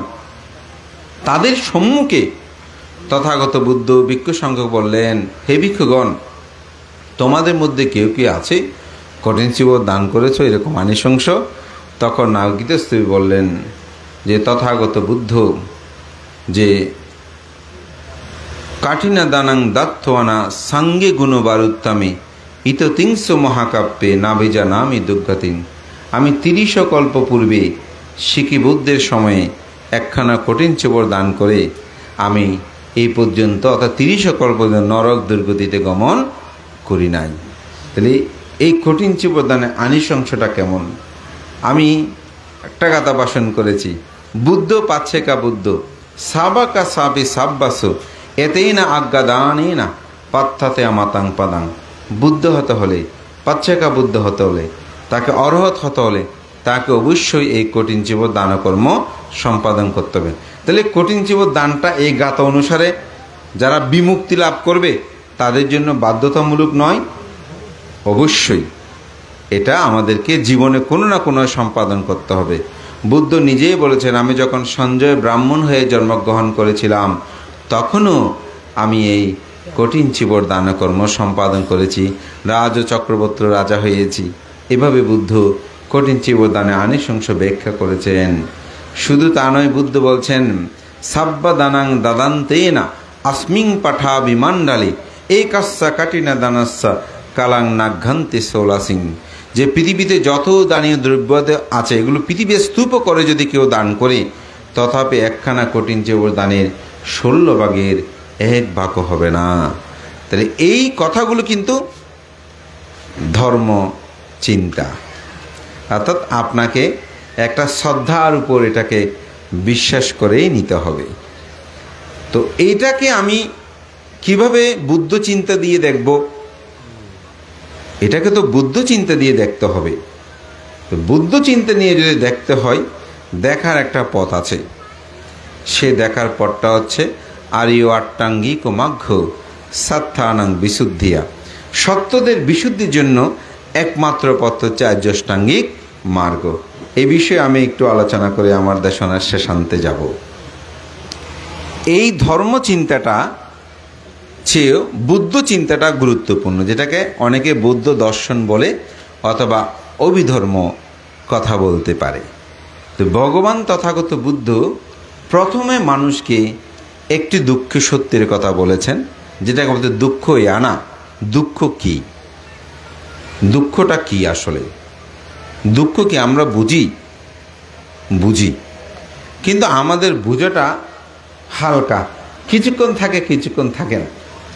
কোনো মানুষ যখন মৃত্যুবরণ করে, মৃত্যু অনুষ্ঠানে গেলাম, ও মন প্রাণটা কেমন, আহা মানুষটা কেমন ছিল, তিনি এখন মৃত্যুবরণ করেছেন, আহা কী হবে জীবন। আসলে সব অসার অসার অসার। এই মৃত্যু অনুষ্ঠান শেষ করে যখন বাড়িতে ঢুকতেছি, ঢুকার সময় দেখলাম আমার জায়গায় একজন 1 ইঞ্চি খুঁটি মারার সময় আমার ভিতরে ঢুকে গেছে। তখন ঝগড়া বিভেদ শুরু করে দিলাম। ওই চিন্তাটা আছে আর নাই। এখন বলছে কেন এটা নিয়েছো বলে, তার সাথে কোনোরূপ কথাবার্তা না বলে সেগুলো আমি নিজেই ব্যাঙের চুরে চুরমার করে দিলাম। তাহলে অনিত্য চিন্তা হলো হয় নাই। কেন হয় নাই? একটা মোহ আবরণ আবৃত করে আমাদেরকে এমনভাবে রাখে, বুঝার পরেও আমরা সেটা পালন করতে পারি না। ওই ডায়াবেটিস রোগীর মতো, সুগারযুক্ত খাদ্য খেলে সমস্যা হবে জানি, কিন্তু তবুও বলি যে একটু খেয়ে নিই। আমাদের এরকম সমস্যা, ডাক্তার বলছে এটা সেটা খাবেন না। এখন উপাসক নিয়ে আসতে বানতে, উপাসিকা সারা রাত জেগে রান্না করছে, একটু করে নেন না। তা আমরা বলছি আর কী হবে, শ্রদ্ধা করে যে শ্রদ্ধায় আর কী করবো, নিতে গিয়ে নিজের জীবন শেষ। দেখেন না, প্রায় আমরা ভিক্ষু, এই কোলেস্ট্রল এগুলোকে অসুস্থ কেন? এটাও মোহ। কারণ ওই উপাসিকার শ্রদ্ধা রক্ষা করতে চাচ্ছি যে আনন্দ মনে কষ্ট পাবে। এই ভাবনাগুলো যদিও হাসির কথা, কিন্তু আপনি গভীরভাবে চিন্তা করেন, এই মোহ আবরণ এটা আমাদের সবাইকে আবৃত। তখন আমরা জন্ম দুঃখ, জরা দুঃখ, ব্যাধি দুঃখ, মরণ দুঃখ, অপ্রিয় সংযোগ দুঃখ, প্রিয় বিয়োগ দুঃখ, স্ফুত সর্বদা যাহা চায় তাহা না পাওয়ার দুঃখ, সংক্ষেপে পঞ্চস্কন্ধ দুঃখ, এটাকে দুঃখ বলে মনে করি না। এই দুঃখের কারণ কি? তৃষ্ণা, আকাঙ্ক্ষা, ডিজায়ার। যার যত বেশি তৃষ্ণা সে মানুষ তত বেশি দুঃখী, যার যত বেশি তৃষ্ণা কম সে মানুষ তত বেশি সুখী।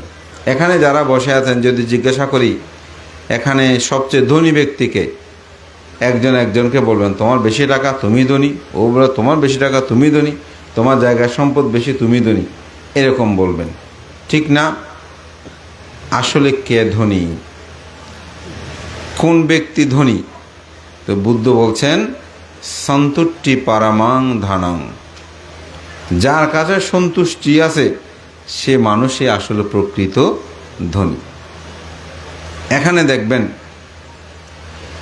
নিজেদের মধ্যে যদি আমরা পর্যালোচনা করি, কেউ বলবে ভান্তে আমি একটু লম্বা, বেটা বলে যে আমি একটু লম্বা হলে ভালো হতো, আমার রং সুন্দর, আদৌ সুন্দর, আরেকটু সুন্দর হলে ভালো। কেউ আমরা সুখী নয়। এখানে যিনি শ্রেষ্ঠ সুন্দরী মানুষ হবেন, সেও দেখবেন যে আমার কানটা একটু এরকম হতো ভালো হতো।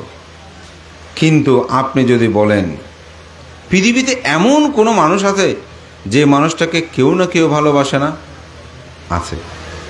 কোনো মানুষ নাই পৃথিবীতে একজন, আপনি যাকে পছন্দ করেন না তাকে আরেকজনে পছন্দ করে, বলতে তুমি খুব সুন্দর। আমাদের চিন্তা, আমাদের চেতনাগুলো সেরকম। তো আমি যদি নিজেকে মনে করি আমি আসলে ভালো, দেখবেন আপনি ভালো। আপনি যদি মনে করেন আমি ধনী, তাহলে দেখবেন আপনি ধনী। অহংকার করে নয়, সন্তুষ্টি করে। সেদিন আজন ব্রাহ্মার একটা বই পড়লাম, তিনি সেখানে বলছেন আসলে আগে নিজেকে ভালোবাসতে হয়, তারপর মানুষ অপরকে ভালোবাসতে পারে। তো আমি চিন্তা করলাম এটা কি বুদ্ধের কথা? বুদ্ধ কি বলছেন? জাগ্রত হয়ে নিজে অপরে জাগাও, দান্ত হয়ে ধর্মনীতি অপরে শিখাও। এটা ডাইরেক্ট বুদ্ধের গাথা না, বুদ্ধের মূল ভাবটাকে নিয়ে আমাদের পণ্ডিতরা গাথাটা তৈরি করেছেন। কিন্তু বুদ্ধ কি বলছেন? আত্মহিত পরহিত। প্রথমে বুদ্ধ নিজের হিতের কথা বলেছেন না, আত্মহিত, তারপর বলছে পরহিত। অর্থাৎ আগে নিজের মঙ্গল করো, তারপর অপরের মঙ্গল। হয়তো অনেকে বলতে পারেন এটা বোধহয় আত্মবাদী, অর্থাৎ নিজের সুখ নিজে, মানুষ বলতে পরের সুখের জন্য না। বুদ্ধ ধর্ম হচ্ছে আপনি যদি ভালো হন, সৎ হন, আপনি অপরকে সৎ হওয়ার শিক্ষা দেন, অপরকে ভালো হওয়ার শিক্ষা দেন। আপনি যদি নিজে না হন তাহলে অপরকে দিলে হবে। যেমন একটা দরিদ্র মানুষ নিজে খেতে পাচ্ছে না, সে যদি রাস্তায় রাস্তায় মানুষকে দেওয়া শুরু করে, মানুষে কি বলবে? আমি তো অনেক সময় দেখেছি ক্র্যাশ নিচ্ছে, তারপর ঘোষণা করতেছে যে আমি এই বিহারের জন্য এত টাকা দান করব। আরেকজন শুনে বলতে বানতে তার বাপের দিনে সম্পদ সব বিক্রি করে করে দাদা আসতেছে। দেখেন, দান করেও তিনি দীক্ষার পাচ্ছেন কেন? কারণ তিনি সম্পদ বিক্রি করে, পিতৃতব্য যা প্রাপ্তি সেগুলো বিক্রি করে করে তিনি দান। কিন্তু নিজের অর্জিত সম্পদ যদি দান করত তাহলে কিন্তু সকলের প্রশংসা করত, তার নিজে সমৃদ্ধ হওয়া। সুতরাং একজন মানুষ যিনি যতটুকু পরিমাণ সন্তুষ্টি থাকে, সে কিন্তু তত পরিমাণ মানুষ ধনী হয়। আপনি বলতে আমার এটা আছে, এটা নিয়ে আমি সুখী, দেখবেন আপনি সুখী। যদি এটা নিয়ে সন্তুষ্টি না থাকতেও সুখী নয়, সেরকম তৃষ্ণা হচ্ছে দুঃখের কারণ। তৃষ্ণা যখন নিরুদ্ধ হবে তখন দুঃখটা নিরুদ্ধ হবে। তো তৃষ্ণা নিরোধের উপায়, সেটাকে বলে সম্যক দৃষ্টি, সম্যক সংকল্প, সম্যক বাক্য, সম্যক কর্মান্তর, সম্যক আজীব, সম্যক ব্যায়াম, সম্যক স্মৃতি, সম্যক সমাধি, যেটাকে সংক্ষিপ্ত সারে বলছে শীল সমাধি প্রজ্ঞা। তো আপনাদের জীবনকে আমি বলবো সেই শীল সমাধি প্রজ্ঞার আচরণ যদি করেন তবে দুঃখ থেকে মুক্তি লাভ করতে পারবেন। এই শীল সমাধি প্রজ্ঞার মধ্যেই এই দানও কথা আছে, বিহার দান আছে, কঠিন শিবর দানের কথা আছে, সঙ্গদান আছে। তো একজন নয়, আমাকে বহুজনের প্রশ্ন করছে, বানতে অভিধর্মে অথবা আপনার আর্যষ্টাঙ্গিক মার্গে সেখানে তো শীল সমাধি আছে, দানশীলের কথা তো নাই। তা আমি বললাম আসলে আপনি অর্ধেক পড়েছেন, যদি পুরোটা পড়তেন তাহলে কিন্তু দানশীলটা পেতেন। আপনি অভিধর্ম অর্থসংগ্রহ বইটা পড়েছেন, বীরেন্দ্র মুর্শিদির সার, অভিধর্মের সার সংক্ষেপ বলা যায়, বলতে পারতেন না। তো সেটা না পড়ে আপনি কীভাবে বুঝবেন? ওখানে দেখবেন দানকতা আছে, শিলকতা আছে, বামনকতাও আছে, দশবিধ কুশলের কথা আছে, অকুশলের কথাও আছে। দশবিধ কুশল কি?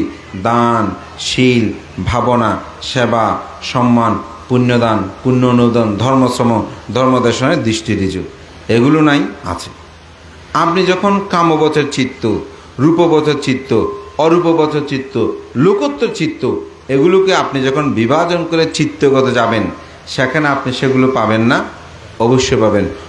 অশোভন চিত্ত, শোভন চিত্ত, এগুলো যখন আপনি ভাগ করবেন তখন সেখানে দানের চিত্তটা, কুশল চিত্ত যখন আসবে তখন সেখানে দান চিত্তটা আসবে না, কুশল চিত্তই তো দান, সেখানে দশবিধ কুশল আসবে না? আসবে তো। যেমন শীল পালন করতে ত্যাগ লাগে, দান লাগে, কুশল লাগে। যদি কুশল চিত্ত না থাকে আপনি শীল পালন করতে পারবেন না। শীল কুশল চিত্ত, কিন্তু আপনার ত্যাগ চিত্তটা লাগবে। এটা আমার দর্শন, আমি উদাহরণে অনেক সময় বলেছি। আপনি একটা মাছ দেখেছেন, জীবিত মাছ, ইচ্ছে হচ্ছে মাছটা আপনি ধরবেন, খাবার চেতনা, তাহলে চিত্তটা কোন চিত্ত উৎপন্ন হয়েছে আপনার মধ্যে? লোভচিত্ত উৎপন্ন হয়েছে, মাছটা আমি খেতে চাই। যখন সেটা ধরতে যাবেন তখন কোন চিত্ত? দেশচিত্ত, কারণ হত্যা করবেন না, দেশ উৎপন্ন হয়েছে। লোভটা কোন চিত্তে পরিণত হয়েছে? লোভটা দেশচিত্ততে গিয়েছে। আবার যখন সেটাকে ধরলেন, হত্যা করলেন, তখন দেশচিত্ত, হিংসা, দেশ উৎপন্ন। কিন্তু আপনি যখন বললেন না আমি এটা ত্যাগ করব, দান, এটা ছেড়ে দেব, দিয়া তিথি দান, সব ত্যাগ করে দান করা, আপনি যখন ছেড়ে দিয়েছেন তাহলে আপনার শীল পরিপূর্ণ হয়েছে না? যদি সেটা ছেড়ে না দিতেন শীল পরিপূর্ণ হতো। যেমন আপনারা অষ্টশীল নেন, যেদিন অষ্টশীল সেদিন যদি কেউ গায়ে পড়ে আপনার সাথে ঝগড়া করতে চায়, আপনি কি করেন? না আজকে করব না, ত্যাগ দিলাম, ছেড়ে দিলাম, কালকে অষ্টশীল ছেড়ে তারপর যা হবে হবে। তাহলে প্রথমত আপনি ছেড়ে দিয়েছেন, এই ত্যাগ। ঠিক ত্যাগ ছাড়া কিন্তু মানুষের জীবনে সম্ভব নয়। তা আপনি যদি শুধু মনে করেন শীল সমাধি প্রজ্ঞাই বুদ্ধের ধর্ম, হ্যাঁ, কিন্তু এটাকে যখন আপনি বিভাজন করবেন তখন সেখানে আপনি এই ত্যাগ জিনিসটাও সংযুক্ত হবে। যেমন আজকের অষ্টপরিষ্কার সঙ্গদান এবং কঠিন চিবর দান, এই বিবিধ পুণ্যকর্ম, এখানে ত্যাগ আছে না? ত্যাগ না থাকলে তো জীবনটা কখনো পরিপূর্ণ হয় না। শীল সমাধি মানে চিত্তের একাগ্রতা, এটা প্রথম ধ্যান, দ্বিতীয় ধ্যান, তৃতীয় ধ্যানের কিছু বিষয় আছে। প্রজ্ঞা মানে যে কোনো কাজ করতে আপনাকে অবশ্যই ভেবে চিন্তে করতে হবে। যদি আপনি জিজ্ঞাসা না করে করেন, ওই যে বৃদ্ধ ব্যক্তিকে রাস্তা পার করিয়ে দিয়ে বিপদে পড়েছেন, ঠিক আপনি যদি বিচার বিবেচনা করে দান না করেন তাহলে কিন্তু আপনি যথার্থ ফল লাভ করতে পারবেন না। এই কঠিন চিবর দানের মধ্যেও এখানে বিশাল একটি প্রজ্ঞার বিষয় আছে, বিশাল একটি সন্তুষ্টির বিষয় আছে, বিশাল একটি ত্যাগের বিষয় আছে। কীরকম? এটা বিনয়ের সাথে সম্পর্কযুক্ত। আপনারা যে কঠিন চিবরটা দান করবেন, এই কঠিন চিবর দান সঙ্গকে উপলক্ষ করে দান করবেন। সঙ্গ গ্রহণ করার পর এটা বিনয় বিবেচনা করবে যে ভিক্ষুর উদ্দেশ্যে এই কঠিন চিবরটা দান করবে তিনি পাওয়ার যোগ্য কিনা। যদি যোগ্য না হয়, তিনি যদি বর্ষাবাদ যথাযথ উদযাপন না করেন, তাহলে তার পক্ষে তাকে এটা সঙ্গ প্রদান করবে না। এবং এটি তিনি গ্রহণ করার সময় তাকে অবশ্যই নির্লিপ্তভাবে কোনরূপ আকাঙ্ক্ষা ছাড়া, এটা অর্থাৎ তৃষ্ণা ছাড়া এই চিবরটা গ্রহণ করতে হবে। তিনি যদি বলেন যে না আমাকে এই চিবরটা দেন, এটা সুন্দর, তাহলে এটা কঠিনে আশ্রয় করা যাবে না, বিনয়ের সাথে সম্পর্কযুক্ত। এই কারণে এই কঠিন চিবর দানের গুরুত্ব। বিনয়ের কারণে এটা কঠিন। আর চিত মানে চিব উত্তম, বর মানে বস্ত্র, আর দান মানে ত্যাগ। এই ত্যাগময় কর্ম আমাদের জীবনে অবশ্যই প্রয়োজন। তা আমি মনে করি আজকে আমাদের শ্রদ্ধাবতী উপাসিকা সুমি বড়ুয়া এবং রিকসন বড়ুয়া, তারা অত্যন্ত প্রধান দাতা হয়ে আজকের এই দানকর্মগুলো সম্পাদন করছেন। আপনারা সবাই সম্পৃক্ত থেকে এটা একটা উত্তম দানময় কর্ম। তাদের মধ্যে যে চেতনাবোধটা জাগ্রত হয়েছে, এটাকে আমি সাধুবাদ জানাই। এবং আপনারাও যে তাদেরকে অগ্রে রেখে আপনারাও যে পুণ্যকর্ম সম্পাদন, যে সবাই সম্পৃক্ত হয়ে এই পুণ্যকর্ম সম্পাদন করছেন, আমি এটাকে সাধুবাদ জানাই। অন্তর্জগতের মধ্যে শ্রদ্ধাটা আনয়ন করুন। আজকে এখানে মহান ভিক্ষুসঙ্গ উপস্থিত হয়েছেন। আমি মনে করি যদি আপনার প্রকৃত শ্রদ্ধা জাগ্রত করতে পারেন তাহলে এর আনিশংস যথার্থভাবে লাভ করতে পারবেন। অনেকে আমাদেরকে প্রশ্ন করে, বান্তে আমরা তো প্রতি বছর কঠিন চিবর দান করি, আমরা কি যথার্থ ফল লাভ করতে পারবো? তা আমি বলবো, গ্রহীতা কে কি এই বিষয়গুলো সঙ্গ নির্ধারণ করবে, কিন্তু আপনি যা দাতা আপনার অন্তর্জগতে গভীর শ্রদ্ধাটা আনয়ন করবেন। আপনারা জানেন যখন শিবুলিয়া স্তবীর জন্মগ্রহণ করে তখন মহিলী কুমার 7 দিন ধরে দান করার জন্য তার স্ত্রী প্রস্তাব দিয়েছিল তাহাকে। তো বুদ্ধের কাছে গিয়ে যখন প্রার্থনা করে, বুদ্ধ আমি আগামীকাল থেকে 7 দিন পর্যন্ত দান ধর্ম করতে চাই, তখন বুদ্ধ বলছেন আমি তো ফাং গ্রহণ করতে পারবো না, আমার অন্যত্রে ফাং আছে। কার বলে যে মহামগ্গলায়নের দায়ক। তখন যদি তিনি সেটা পরিবর্তন করে তাহলে পারবো। তখন মহিলী কুমার তিনি মোহাম্মদের কাছে গেলেন, বলেন, ভান্তে, আপনি তো জানেন আমার স্ত্রী 7 বছর 7 মাস সন্তান গর্ভধারণ করেছে, 7 দিন গর্ভযন্ত্রণায় কষ্ট পেয়েছে। এখন গতকাল আমার একজন পুত্র সন্তান আবির্ভাব হয়েছে, তা আমি চাই বুদ্ধ প্রমুখ ও ভিক্ষু সংঘকে দান করতে। কিন্তু বুদ্ধ বলছেন আপনারা এক দায়কের ফাং গ্রহণ করেছেন, সেটা জন্য বুদ্ধ ফাং গ্রহণ করছে না। তা আপনি যদি 7 দিন পরে এই দানকর্মটা সম্পাদনের ব্যবস্থা করেন, ওই দায়ককে বলেন ফাংটা পরিবর্তন করে দেন, তাহলে আমি দানটা করতে পারি। বলতে ঠিক আছে উপাসক, আগে আমি ওনার সাথে কথা বলি।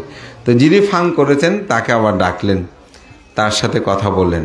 তো তিনি বললেন, হ্যাঁ, আমি দানকর্ম 7 দিন পরে করতে পারি, তবে আমার 3টি সত্য আছে। কয়টি সত্য? 3টি সত্য। প্রথম সত্য, মানুষ তো মরণশীল, যে কোনো সময় মানুষ মৃত্যুবরণ করতে পারে। তা আমি যদি এই 7 দিনের মধ্যে মরে যাই, মৃত্যুবরণ করি, তাহলে তো আমি আর দানকর্ম সম্পাদন করতে পারবো না। ভান্তে, আমার জীবন আপনাকে রক্ষা করতে হবে। দ্বিতীয় সত্য হচ্ছে সম্পদ যে কোনো সময় হারিয়ে যেতে পারে। ডাকাত কর্তৃক হরণ হতে পারে, চোর কর্তৃকও হরণ হতে পারে, অগ্নিতে দগ্ধ হতে পারে, বন্যায় প্লাবিত হতে পারে। 7 দিন পরে যদি 7 দিনের মধ্যে যদি আমার এই সম্পদগুলো নষ্ট হয়ে যায়, তখন তো আমি আর দানকর্ম সম্পাদন করতে পারবো না। সুতরাং আমার সম্পদ আপনাকে রক্ষা করতে হবে। তৃতীয়, ভান্তে, এখন আমার দান করার জন্য চেতনা আছে, শ্রদ্ধা আছে, কিন্তু 7 দিন পরে যদি আমার দান করতে আর মন না আসায়, অনেক সময় মন পরিবর্তন হয় না, তখন তো আমি আর দানকর্ম সম্পাদন করতে পারবো না। তাই আমার মনের শ্রদ্ধা আপনাকে রক্ষা করতে হবে। তো মহামগ্নস্তবীর তিনি তার চিত্ত জ্ঞান দিয়ে দর্শন করে বললেন, আপনি যদি নিজে নিজেই আত্মহত্যা না করেন, আপনি বেঁচে থাকবেন সেটা আমি নিশ্চয়তা দিতে পারি। আপনি নিজে নিজে যদি সম্পদগুলো নষ্ট না করেন, আপনি সম্পদগুলো যথাযথভাবে থাকবে সেই নিশ্চয়তা আমি দিতে পারি। তবে একটি সত্য আমি রক্ষা করতে পারবো না। ভান্তে, কোন সত্য? আপনার মধ্যে দান করার যে চেতনাটা উৎপন্ন হয়েছে, এটা রক্ষা করার আমার ক্ষমতা নাই। তখন বলছে, ভান্তে, আপনি যদি গহিত হয়ে 2টি সত্য রক্ষা করতে পারেন, তাহলে আমি দাতা হয়ে কেন একটি সত্য রক্ষা করতে পারবো না? ভান্তে, আমি দাতা হয়ে একটি সত্য অবশ্যই রক্ষা করব। ঠিক আছে, আমি 7 দিন পরে আমার দানকর্ম সম্পাদন করব। এবং আপনারা জানেন এই 7 দিন পর্যন্ত মহিলী কুমার সুপ্রভাষা তারা দানকর্ম সম্পাদন করে। শেষের দিন যখন শিবলী কুমারকে বলল, তুমি কি প্রব্রজ্য নেবে? বল যে হ্যাঁ, প্রব্রজ্য নেব।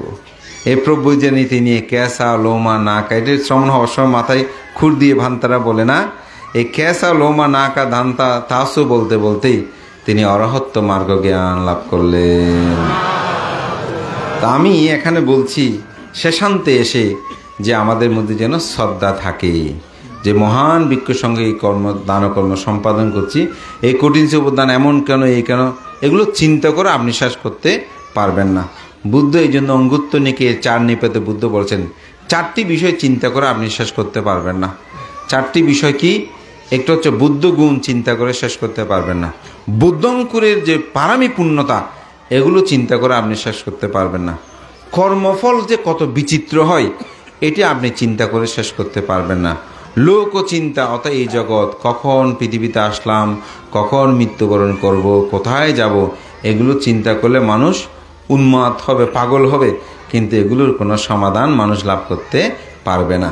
তো সমাধান হচ্ছে চতুরার্য সত্য আর্যষ্টাঙ্গিক মার্গ, যেটাকে বলা হয় বুদ্ধ চিন্তা। এই চিন্তায় আপনাদের সবার জীবন অগ্রসর হোক।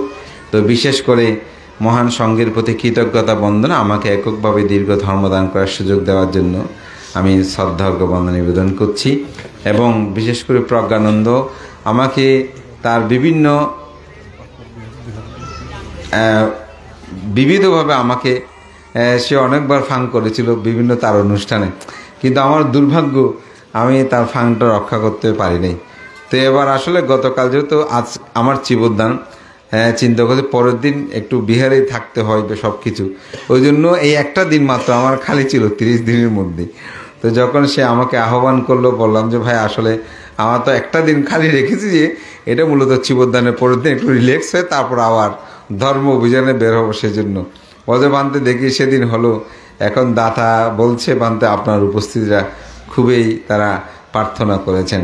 তো অনেকটা বলা যায় প্রজ্ঞানন্দর যেহেতু বারংবার আহ্বান, সে একজন তরুণ ভিক্ষু আমাদের শাসন সদ্ধর্মের জন্য কাজ করে। তা আমি স্বাভাবিকভাবে যারা তরুণ ভিক্ষুর সঙ্গে কাজ করে তাদের যে কোনো কথাগুলো রক্ষা করতে খুব চেষ্টা করি। তো অনেকটা আসলে সে কারণেই আমি আজকে এখানে উপস্থিত হয়েছি বলা যায়, এবং দাতাদেরও মন রক্ষা করতে পেরে আমার খুব ভালো লাগছে। আমাদের উপাসক রিকসন এবং উপাসিকা সুমি, তাদের যে মনস্কামনা, তাদের যে পরিবার, তাদের আরও উন্নতি শ্রীবৃদ্ধি হোক, তারা যেরকমভাবে তাদের চিন্তার জন্য প্রসারিত করে এই মহাদানময় কর্ম সম্পাদনে তাদের ব্রত, তাদের প্রতি কৃতজ্ঞতা এবং প্রজ্ঞানন্দের প্রতিও কৃতজ্ঞতা। সেই হয়তো একটু আমাকে আহ্বান করাতেও তার মন রক্ষাতে আমি একটু পুণ্যকর্ম করার আমারও সুযোগ হলো, সবাইকে দর্শন করার সুযোগ হলো। এবং আমি মনে করি একটি প্রকৃত অর্থেই কক্সবাজারের মধ্যে এরকম একটা জায়গা, একটা নান্দনিক বিহার আমরা চাই। সুতরাং এই বিহারের আগামী দিনগুলো যাতে ভালো হয়। এখানে যে বিহারাধ্যক্ষ ভিক্ষু আছেন তিনি তরুণ এবং নবীন, তার মধ্যে সে ধরনের, তাকে যদি আপনারা সবাই সহযোগিতা করেন, তাকে যদি অগ্রে রেখে আপনারা এগিয়ে যান, আমি মনে করি এখানে এটা সম্ভব হবে। এবং এই গ্রাম যেহেতু জন্ম, তার এই গ্রামের প্রতিও তার একটা আন্তরিকতা থাকবে। তবে মাঝে মধ্যে একটা সমস্যা, আমরা আমাদের আপনালয়কের আপনার মানুষগুলোকে আমরা অনেক সময় গ্রহণ করতে পারি না। ভাবি উনি অমুকের ছেলে, আমার অমুক সময়, সেরকম না ভেবে তাকে শ্রদ্ধার ডোরে আবদ্ধ করে আমি মনে করি তাকে নিয়ে যদি সামনে এগিয়ে যান, অবশ্যই আমাদেরও সর্বদা সম্পৃক্ততা থাকবে, সহযোগিতা থাকবে। বিহার মানে তো এটা সংগ্রাম ভিক্ষু সংঘের জন্য। সুতরাং আপনাদের মধ্যে সেই চেতনা সুন্দর জাগ্রত হোক। বুদ্ধ যে বললেন পৃথিবীর সমগ্র দানীয় বস্তু কঠিন চিবর দানে আনুষঙ্গ সম্পর্কে জেনে জীবনে যেন সবাই একবার হলে কঠিন চিবর দান কর্ম সম্পাদন করে। আপনারা বারংবার করছেন, যতদিন নির্বাণ লাভ না হয় ততদিন পুণ্যকর্ম করাটা আমাদের অবশ্যই করণীয় কর্তব্য। সবাইকে সে আহ্বান জানিয়ে মহান সংঘের প্রতি বন্দনা অর্ঘ নিবেদন করে আপনাদের সকলের মঙ্গল সুখ কামনা করে, প্রধান ব্রতিসহ উপস্থিত সকলের উত্তর শ্রীবৃদ্ধি কামনা করে আমার নাতি দীর্ঘ ধর্মকথা এখানে শেষ করছি। জগতের সকল প্রাণী সুখী হোক।